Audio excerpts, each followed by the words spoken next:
Competitions की ज़रूरत कहाँ पड़ी, कॉम्पिटिशन्स की ज़रूरत क्यों पड़ी, सबसे पहले हमें ये समझना पड़ेगा। उसके बाद हम समझेंगे कि कॉम्पिटिशन्स अच्छे होते हैं कि बुरे होते हैं, हेल्दी होता है कि नहीं होता है, या फिर होम स्कूलिंग में कॉम्पिटिशन्स कैसे करवाएं हम इंश्योर।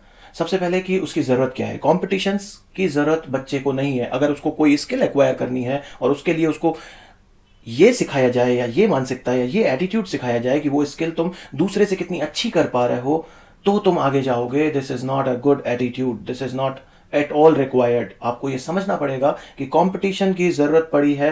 कंपटीशन की ज़रूरत ना पेरेंट्स को है ना किड्स को है, कंपटीशन की ज़रूरत इंस्टीट्यूट्स को और स्कूल्स को है। वो ये बताते हैं कंपटीशन क्रिएट करके कि ये टॉप 10 रैंक होल्डर्स हैं क्लास के, और आपका बच्चा अगर इनमें है तो अच्छी बात है, नहीं है तो वो नीचे है। अब आप कंपीट कीजिए, आप तैयारियां कीजिए अपने बच्चे को इस बोर्ड पे लाने के लिए। यू नो, आप तैयारी कीजिए। हम तो हमारा काम कर रहे हैं, इसीलिए ये बच्चे टॉप पे हैं। आपका बच्चा यहाँ पे अगर नहीं है so he is bottom somewhere, and उसमें आप लैग कर रहे हैं।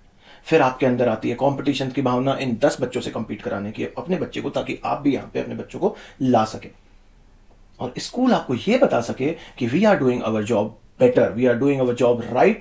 That is why we have these 10 people also who are on the board, right? मैं पर्टिकुलरली कॉम्पिटिशन्स को इसलिए वैल्यू नहीं करता हूं because the world needs collaboration. आप एक नॉर्मल जॉब देखेंगे, जब बच्चा पहली बार इंटरव्यू देने जाता है उससे ये कभी नहीं पूछा जाता कि तुम अकेले क्या कर लोगे। उससे ये पूछा जाता है कि are you a team player. तुम्हें किसी ऐसी टीम में डाला जाएगा जिसमें सब लोग तुमसे ज्यादा अच्छे से परफॉर्म करेंगे तो तुम क्या करोगे। तुम्हें किसी ऐसी टीम में डाला जाएगा जिस टीम में कोई भी काम नहीं करेगा तो तुम कैसे करोगे। ऑल इन ऑल वहां पे कोलैबोरेशंस की बात होती है। और आप सोचो एकदम से जो बच्चा थ्रू आउट आगे निकला है, जिसको ये सिखाया गया है या ये बताया गया है कि कंपटीशन ही करना है, और कंपटीशन के आगे वर्ड लगा दिया जाता है healthy competition. There is nothing called as healthy, the thing which is wrong. जब आगे जाके उनको कोलैबोरेट ही करना है तो हम अभी से ये माइंडसेट क्यों डाल रहे हैं कि तुम जब पेपर लिख रहे हो, कुछ बच्चे ऐसे करके पेपर लिखते हैं छुपा छुपा के। मैं ये नहीं बोल रहा हूं कि अपनी मार्कशीट दूसरों को बताते चलो, but this mindset is wrong.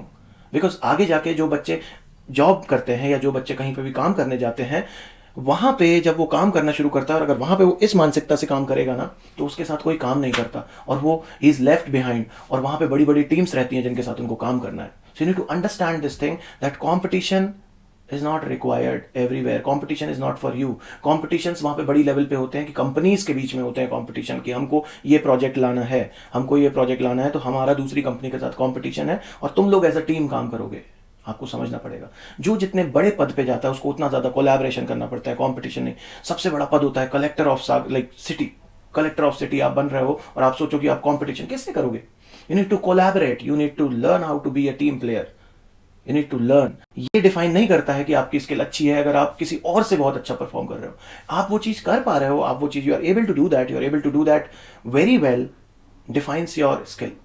Virat Kohli is not having competition with Rohit Sharma or any other player in the team. They are skillful. They are playing in the team.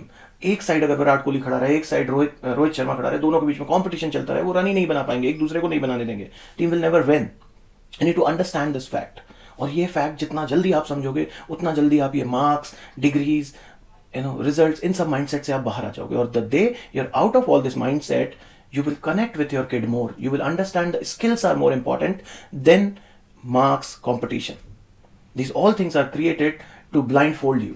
Trust me. So I don't fancy, I never ensure, for me, there's nothing called as competition.